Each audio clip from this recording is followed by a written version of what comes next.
একবার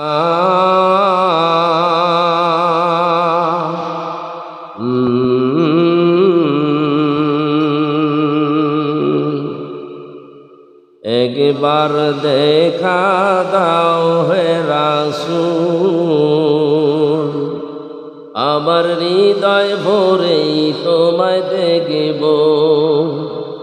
একবার দেখা দাও হে রাসূল, আমার হৃদয় ভরেই তোমায় দেখব। আমার পরাণ ভরেই তোমায় দেখব। তোমার প্রেমে বেশি বেশি দরদ পড়ব। আমার হৃদয় ভরেই তোমায় দেখব।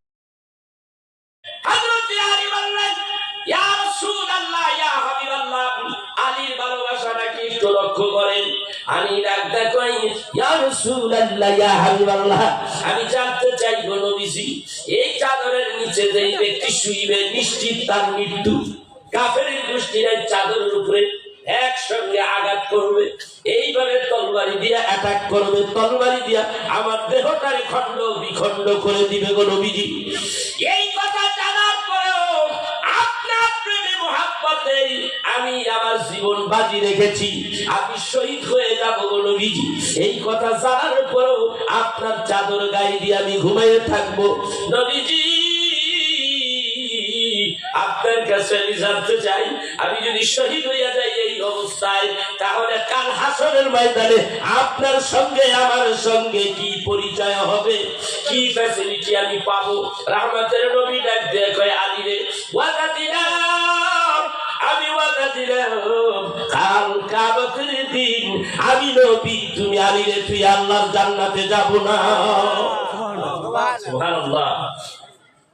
ইয়া রাসূলুল্লাহ, ইয়া হাবিবাল্লাহ, নিশ্চিন্তায় নির্দ্বিধায় আমি চাদরের নিচে ঘুমিয়ে পড়ব। নবী গো, আপনি মেহেরবানি করে আপনি যেতে পারেন। রাহমাতুল নবী বলেন, আলী রে, আমি চলে যাচ্ছি, যাওয়ার আগেই অমুক গোত্রের মধ্যে অমুক অমুক ব্যক্তি আমার কাছে কিছু টাকা পয়সা দিরহাম রেখে গেছে, অর্থ রেখে গেছে, এই অর্থগুলি অমুক অমুক জায়গায় তুমি দিয়া দিও। এইগুলি হলো আমানত, আমার কাছে আমানত ছিল। আহারে কেমন নবী দেখছেননি, দেখছেননি? আমরা তো সুযোগ পাইলে অন্যের অর্থ মাইরা খাই। কথা বল না, এটা তো আমানত। আল্লাহ বলেন কি, ইয়া আইয়ুহাল্লাযীনা আমানু আউফু বিল উকুদ। আল্লাহ তাআলা ডাকতে বলেন, হে বিশ্বাসী ইমানদার বান্দারা, তোমরা তোমাদের ওয়াদাকে, প্রতিশ্রুতিকে পূর্ণ করো। কার কথা? আল্লাহ বলে, কার কথা? আর আল্লাহ তাআলা বলে দিয়েছে, ও তোমাদের ওয়াদা প্রতিশ্রুতিকে পূর্ণ করো। তোমরা কি করো? ওয়াদা তো কত রকমের কইরা থাকি, দেওয়ার বেলা দিয়া দেই, কিন্তু মানার বেলা এক জাররা পরিমাণে ওইটার কাছেও নাই। ঠিক না? এর আমার ভাইরা, ওয়াদা বরখেলাপকারী হবে মুনাফিক, কথায় কথায় গালি দেয় সে হবে মুনাফিক। যেই ব্যক্তি কথায় কথায় মিথ্যা কথা বলে এই ব্যক্তি হবে মুনাফিক, আর মুনাফিকের জায়গা হবে জাহান্নামের নিম্ন স্তরে। হযরত আলী বলেন, ইয়া রাসূলুল্লাহ, ইয়া হাবিবাল্লাহ, আমি জানতে চাই গো নবীজি, এই সময় আপনি আমার কাছে এই অর্থগুলি আমার কাছে দিয়ে যাইতেছেন, অমুক অমুক বাড়িতে যাইয়া তাদের কাছে অর্থগুলি ফিরাইয়া দিতে, তাহলে কি আমি শহীদ হব না? রাহমাতের নবী ডাক দেখো, আলী রে, আমার মন কয় তুই শহীদ হবি না। আল্লাহ হযরত আলী চাদর মুড়া দিয়া ঘুমিয়ে আছেন। এই অবস্থায় রাহমাতের নবী চলে গেছে। নবী তো এই দিক দিয়ে চলে গেলেন, এই দিক দিয়ে তারা চোখের মধ্যে এইভাবে চোখ রাখছে। সবসময় তো চোখটা একরকম থাকে না, চোখটা একটু ক্লিয়ার হয়ে গেল, বের হইয়া তারা ঘরের মধ্যে হুম হুম করে ঢুকে গেল। চাদর মুড়া দিয়া তারা ভাবতে রাহমাতের নবী ঘুমিয়ে আছে। কেউ কেউ কয় ধর্মা, এমনি অ্যাটাক কর, খুব মারতে থাক, হত্যা করে ফেলাই। অনেকে ডাকতে কয় মার মার। একজন ব্যক্তি সেই হলো আবু জাহিল। আবু জাহিল কয় মারার আগে একটা বার ওর চেহারাটা দেখি। সুবহানাল্লাহ, আল্লাহু আকবার কইবেন না? কত খারাপ করতে চাইছে, তার মধ্যে আবার একটু আছে না নাই? আল্লাহ ডাকতে কয় ওয়া রাফা'না লাকা যিকরাক ফাইন্না মা'আল ইউসরি ইউসরা, ইন্না মা'আল ইউসরি ইউসরা। আল্লাহ ডাকতে কয় নিশ্চয়ই কষ্টের পরে স্বস্তি রয়েছে, অবশ্যই কষ্টের পরে স্বস্তি রয়েছে, অবশ্যই দুঃখের পরে সুখ রয়েছে। কার কথা? আলী বলেছে আমি হত্যা হয়ে যাব, শহীদ হয়ে যাব। রহমতের নবী কই নৈরাশ হইও না, ব্যবস্থা তোমার জন্য আছে। রহমতের নবীকে তুমি অন্তর দিয়া ভালোবাসো, তোমার ভালোবাসা মৃত্যু জানার পরও রহমতের নবীর প্রতি পরিমাণের ইমানের কোনো ঘাটতি নাই। আল্লাহ তাআলা এইমাত্র আমাকে জানিয়ে দিয়েছেন নবী গো, আলীর ঈমান এত মজবুত আপনার জন্য রহমতের নবী।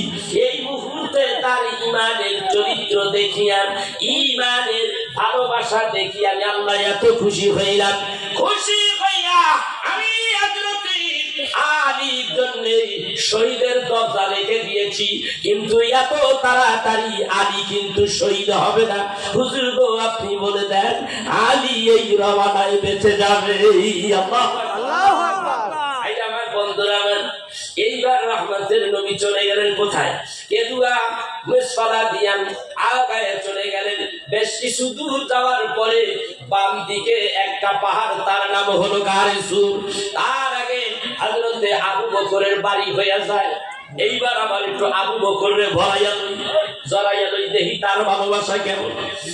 রাত্রি গভীর, আবু বকরের বাড়ির কাছে যাইয়া বন্ধি দরজার কিনারে যাইয়া একটা ডাক মারলেন, ইয়া আবু বকর।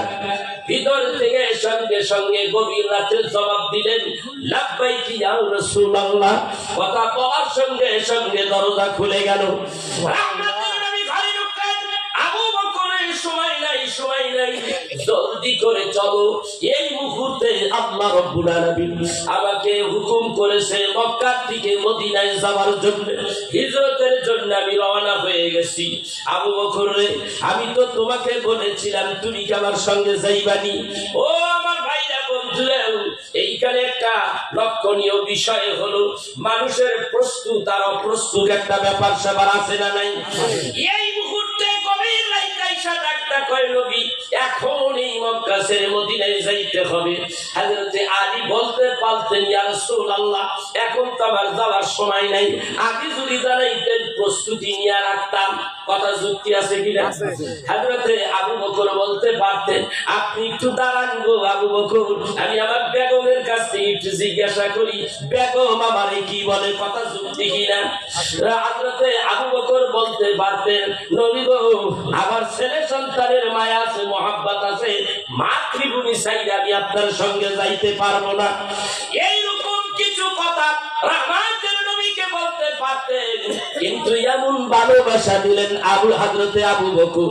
আবু বকর বললেন, ইয়া রাসূলুল্লাহ, ইয়া হাবিবাল্লাহ, আপনি বলেছেন রাত্র সেই কয়টাই বাজুক না কেন, নবী আপনি বলেছেন এখন যাইতে হবে। আমি আবু বকর আজকের থেকে 6 মাস আগে রেডি হয়ে আছি। আপনি শুধু আমার ঘরে আসবেন আর বলবেন, আবু বকর চলো আমার সঙ্গে, হুজুর কথা বলতে দেরি, আমি আপনার সঙ্গে যাইতে দেরি নাই গো নবীজি। এই হলো ভালোবাসা, এই হলো প্রেম, এই হলো মুমিনের লক্ষণ। আমার বন্ধুরা আমার, হযরত আবু বকর এইবার সঙ্গে রওনা হয়ে গেলেন। ডাক দিয়ে কয়, ইয়া রাসূলুল্লাহ, ইয়া হাবিবাল্লাহ, রাত্রে অনেক দূর হাঁটছেন, অনেক পেরেশানি হয়েছেন, আগের থেকে আমি আপনার জন্য 2টা সোয়ারি ঘোড়া, তেজস্বী ঘোড়া খাইয়ে দাইয়ে লালন পালন করে রেডি করে রাখছি গো নবীজি। আল্লাহু আকবার বলবেন না? হাদিস শরীফের মধ্যে আসে, রহমতের নবী বলে, আবু বকর রে কই রে ঘোড়া? ইয়া রাসূলুল্লাহ, ইয়া হাবিবাল্লাহ, আগে আমরা চলেন যাই, এখান থেকে বের হয়ে যাই। রহমতের নবী আগাইলেন, সাইয়া দেখে 2টা লাল রঙের ঘোড়া আছে, বড় সরো মোটা শটান। এই দুইজনে দুইটা ঘোড়া নিয়ে এইবার রওনা হলেন। রাহমাতের নবী আগে আগে, হযরতে আবু বকর পিছে পিছে যাইতে লাগলেন, গাড়ি সুরের দিকে রওনা হতে লাগলেন। হযরতে আবু বকর একবার দৌড় মারে ঘোড়া নিয়ে, ডান দিকে দৌড়াইয়া যায়, ডান দিক থেকে আবার দৌড়ে পিছন দিয়া আবার বাম দিকে যায়, আবার ডান দিকে যায়, আবার বাম দিকে যায়, আবার পিছনে যায়, আবার সবার আগে দৌড়াইয়া ঘোড়া হাঁকাইয়া নিয়ে সামনে যায়, আবার পিছনে আসে। রাহমাতের নবী ডাকটা কয়, এরে আবু বকর, এমন কেন করতেছ রে আবু বকর? কি হয়েছে? একবার তুমি ডাইনে যাও, আবার বামে যাও, আবার সামনে যাও, আবার পিছনে যাও, কারণ কি রে আবু বকর এমন কেন করতেছো? ইয়া রাসূলুল্লাহ, ইয়া হাবিবাল্লাহ, এমন করতেছি এই জন্যই নবী গো, আমি আর আপনি দুইজনে আল্লাহর রাস্তায় রওনা হয়ে গেছি, মদিনার দিকে যাব। নবী গো, এই অবস্থায় নবী কোন কাফের আপনারে আমার দেখা ফালাইনি। ও নবীজি, ডান দিকে যাই দৌড়াইয়া দেখি ডান দিক দিয়ে কেউ দেখা আপনারে তীর মারেনি। নবী গো, ওই জায়গায় যখন শিওর হয়ে যায় কেউ নাই, আবার বাম দিকে যাই। নবী গো, বাম দিকে যাইয়া দেখি কোন ব্যক্তি আপনারে দেখা ফালাইনি। আপনারে দেখিয়া কেউ দূর থেকে তীর মারে কিনা। আবার ওইখান থেকে সামনে যাই গো নবীজি, কোন ব্যক্তি ডাক সামনের কোন পাহাড়ের আড়ালে লুকাইয়া তাই আপনি নবীরে তীর মারে কিনা। নবী গো, এই জন্য সামনের দিকে যাই, আবার পিছনের দিকে যাই গো নবীজি, কোন ব্যক্তি দেখিনি, পিছন থেকে আপনারা দেখে ফেলাইনি। রহমতের নবী গো, আপনার কেউ পিছনের দিকে তীর মারে কিনা, এই জন্য দৌড়াইয়া বারবার ডাইনে যাই, বামে যাই, সামনে যাই, পিছে যাই। রহমতের নবী ডাকতে কয়, আবু বকর, কি ভালোবাসা তুমি আজকে দেখাই না। এইভাবে রওনা হইলেন, যাইতে যাইতে গারে সুরের থেকে একটু দূরে ঘোড়া ছাড়িয়া দিলেন, ঘোড়াটা এক জায়গায় বেঁধে রাখলেন। আর কারণ এইখানে একটু আগাইয়া গেলেই তো সমস্যা হইতে পারে, এই জন্যই এখানে রেখে রহমতের নবীরে লইয়া আমার নবী হযরতে আবু বকর দুইজনে রওনা হয়ে গেলেন। অমনি ফর্সা হয়ে যাইতেছে পূর্ব আকাশ। রহমতের নবী ডাকতে কয়, আবু বকর ডাকতে কয়, নবী গো, পূর্ব আকাশ ফর্সা হয়ে যাইতেছে নবী, আর দেরি করবেন না, জলদি চলেন, আমরা একটা পাহাড়ের ভিতরে লুকাইয়া যাই। আল্লাহর নবী বলেন, ও আবু বকর, তুমি ঠিকই বলেছো আবু বকর, আল্লাহ নির্ধারণ করে দিয়েছে কোন পাহাড়ে গেলে আল্লাহ আমাদের আশ্রয় দিয়ে দেবে, আমরা নিরাপদে থাকবো। ওই গাড়ি সুরে উঠো বাইরে, আমার বন্ধুরা, আমার গাড়ি সুর জাবালে নূর, যেইখানে কোরআন নাজিল হয়, এইটা হইল ৩,৫০০ ফিট উপরে, আর গাড়ি সুর হইল ৫,০০০ ফিট উপরে। রাহমাতের নবী ওই জায়গায় উঠে গেলেন, উঠিয়া ওই গাড়ি সুরের গর্তের মধ্যে ঢুকলেন। গর্তটা হইল এমন নিচের দিকে গর্ত, মানুষ দাঁড়াইলে এইটুকু দেখা যায়, নিচের টুকু দেখা যায়, উপরের অংশ দেখা যায় না। এইভাবে আমাদের নবী ভিতরে রয়েছে, আবু বকর ভিতরে রয়েছে। ভাইরা আমার, বন্ধুরা আমার, বুখারী শরীফের মধ্যে আসছে, ভাইরা আমার, সিরাত গ্রন্থের মধ্যে লিখতেছে, হযরতে আবু বকর রাসূলকে বলে, ইয়া রাসূলুল্লাহ, ইয়া হাবিবাল্লাহ, এই গর্তের মধ্যে আপনি ঢুকবেন নি গো নবীজি? বলে, হ্যাঁ, আল্লাহ আমাকে বলে দিয়েছে নবী গো, এই গর্তের মধ্যে আপনি ঢুকতে পারবেন না, আপনার আগে আমি ঢুকবো। এই আবু বকর, কেন তুই আমার আগে ঢুকবি? আবু বকর ডাকতে কই, ইয়া রাসূলুল্লাহ, এইটা পুরাতন একটা গর্ত, এর মধ্যে যদি কোন সাপ বিচ্ছু থাকে গো নবীজি, আপনি ঢোকার সঙ্গে সঙ্গে যদি একটা কামড় মাইরা দেয় নবী গো, আপনি দুনিয়াতে বিদায় হয়ে যাবেন, আমি আবু বকর বাঁচবো না গো নবীজি। ইয়া রাসূলুল্লাহ, ইয়া হাবিবাল্লাহ, আমি আপনার আগে ঢুকবো, ঢোকার পরে ভিতরটা পরিষ্কার করবো। রহমতের নবী ডাকতে কই, আবু বকর, তুমি আমার আগে ঢুকবা, আমার বেলা বললা সাপ বিচ্ছুতে কামড় দেব, তোমার বেলায় কি এমনটা যদি ঘটে যায়? ইয়া রাসূলুল্লাহ, ইয়া হাবিবাল্লাহ, আমার মতো আবু বকর দুনিয়াতে বিদায় হয়ে গেলে ইসলামের কোনো ক্ষতি হবে না, কোনো মানুষ আমার জন্য কাঁদবে না। আপনি যদি দুনিয়াতে বিদায় হয়ে যান, ইসলামের অনেক বড় ক্ষতি হয়ে যাবে।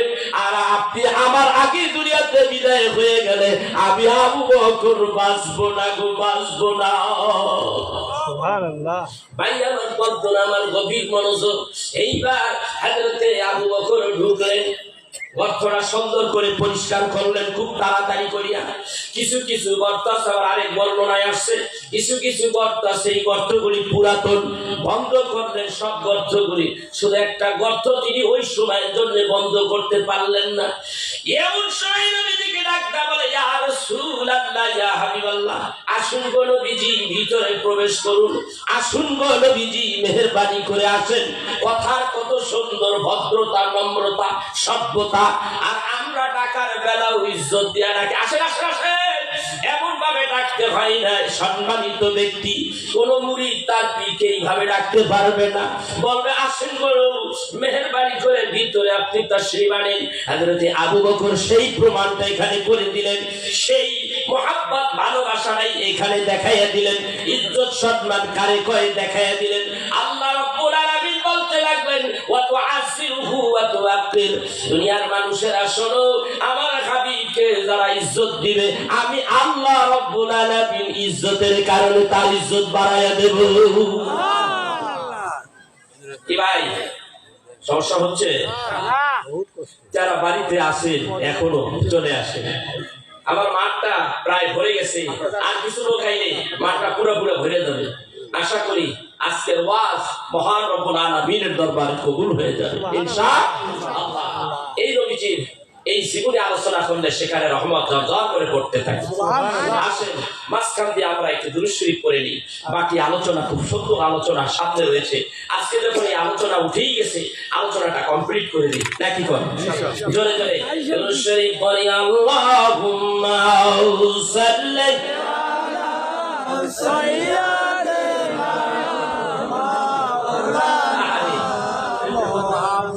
ওয়া আলা সাইয়্যিদিনা। ওরে আমার পাগল মনে রে, আর দিও না যন্ত্রণা। ওরে আমার পাগল মনে রে, আর দিও না যন্ত্রণা। ধনী মনে হইলে ধনী, আমরা যাব সোনার মদিনা। আল্লাহুম্মা সাল্লি আলা সাইয়্যিদিনা। আওয়াজ দিয়া আলা সাইয়্যিদিনা। আমার মনের বুঝাইলাম না তো, এই পাপীর মন তো বুঝাইনা। আমার মনের বুঝাইলাম না তো, এই পাপীর মন তো বুঝাইনা। বুঝে কি পাপীর জীবন ধন্য হবে নিলে একবার মদিনা। আল্লাহুম্মা সাল্লি আলা সাইয়্যিদিনা।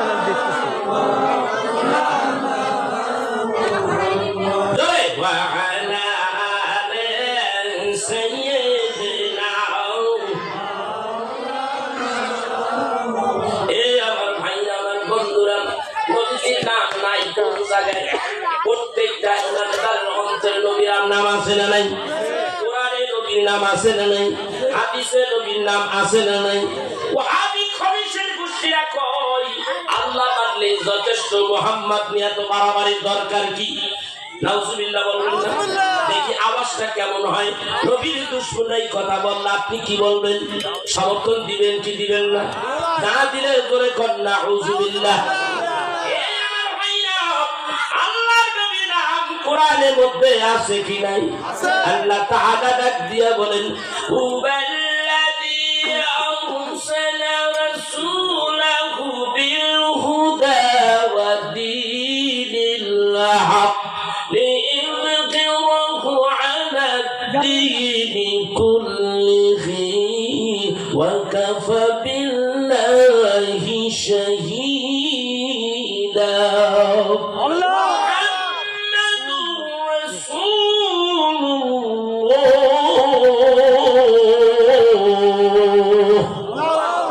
الذين معه أشداء على الكفار ও আমার ভাইরা আমার দুই পাশে দুইজন হাফেজ আছে না নাই আছে দুইজন হাফেজ আল্লাহর কোরআনে বলে মুহাম্মাদুর রাসূলুল্লাহ আমি কইলাম মুহাম্মদ আল্লাহর রাসূল আল্লাহ বলে আমার বন্ধু হাবিবুল্লাহ নবী এই নবীর কথা নাই কোন জায়গায় নামাজে আছে না নাই আযানে আছে না নাই একামতে আছে না নাই সব জায়গায় নবীর নাম আছে তুমি যদি আল্লাহ রাখো আল্লাহকে ভালোবাসতে যাইয়া মুহাম্মদ সাল্লাল্লাহু আলাইহি সাল্লামকে ছেড়ে দাও কপাল পড়বেই তুমি হইলা ইহুদি খ্রিস্টান মালাউ ঠিক কেনা ধরে কর এইজন্য একবার গান আমি গাই আমি কোরআনের সুর মাঝে শুনেছি যে নাম আজানের সুর মাঝে শুনেছি ও নাম কথা ঠিক আমি কোরআনের সুর মাঝে শুনেছি যে নাম আজানের সুর মাঝে শুনেছি ও নাম হে রাসূল নবীজি তোমায় ও নাম শুনেছি আমি আমার হৃদয় হে রাসূল নবীজি তোমায় হে রাসূল নবীজি তোমায় ও নাম এত জাদু এত মধুময় ও নাম নিয়ে ফুল সুরবি চড়ায় ও নামে এত জাদু এত মধুময় ও নাম নিয়ে ফুল সুরবি চড়ায় ও নামের সুর তুলেই শুধু আমি চাই হে রাসূল নবীজি তোমায় আমি কোরআনের সুর মাঝে শুনেছি যে নাম আজানের সুর মাঝে শুনেছি ও নাম আরশের বুকে লেখা ও মধুর নাম তামাম আলোর মুকুল জানাই সালাম আরশের বুকে লেখা ও মধুর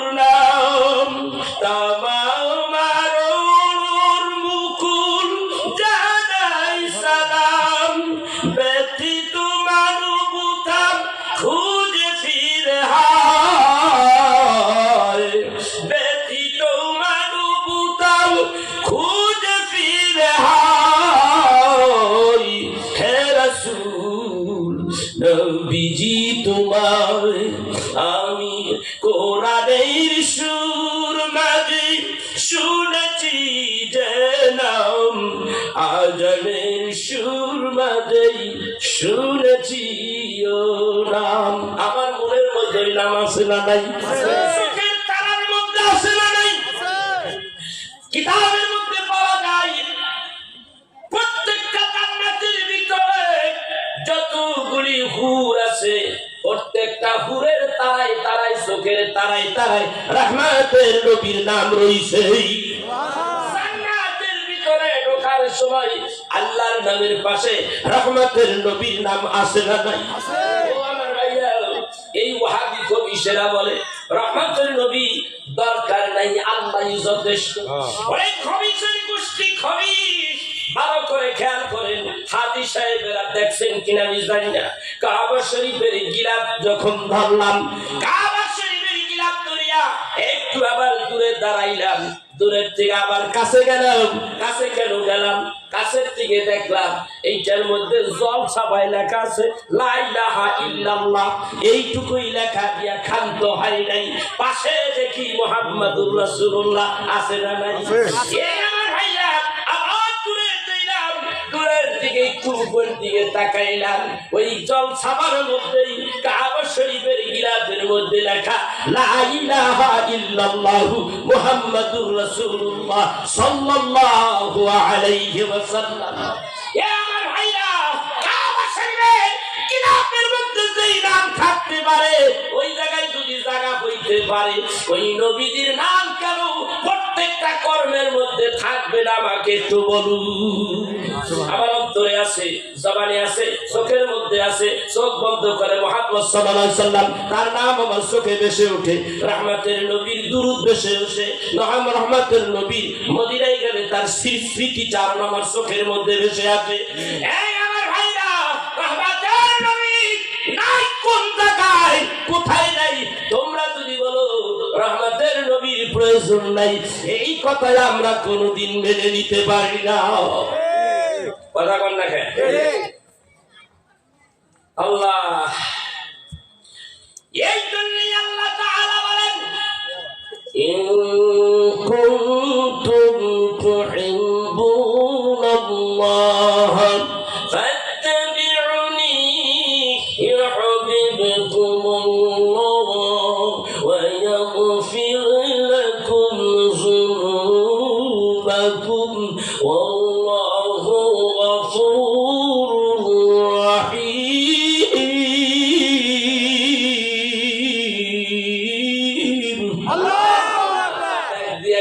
আমারে ভালোবাসতে চাইলে, আমারে পাইতে চাইলে, আমার পথে হাঁটতে হইলে ওই জায়গায় রহমতের নবীরে আগে মানতে হবে। আমারে যদি পাইতে চাও, রহমতের নবীর সোহবত নাও। আমাকে ভালোবাসতে হইলে রহমতের নবীরে আগে ভালোবাসো। আমার নবীরে যদি ভালোবাসতে পারো, তাহলে শুনে নাও, ইউহিব্বুকুমুল্লাহ, আমি ওই মানুষটার উপরে, ওই লোকটার উপরে, ওই আশিকের উপরে খুশি হয়ে যাই। খুশি হই না, আমি শুধুই খুশি হই না, আমি শুধু খুশি হই না, খুশি হইয়া ওয়াগফির লাকুম যুনুবাকুম, আমি তার জীবনের সব গুনাহগুলি মাফ করে দেই। চিৎকার দিয়া বলা যাবে সুবহানাল্লাহ।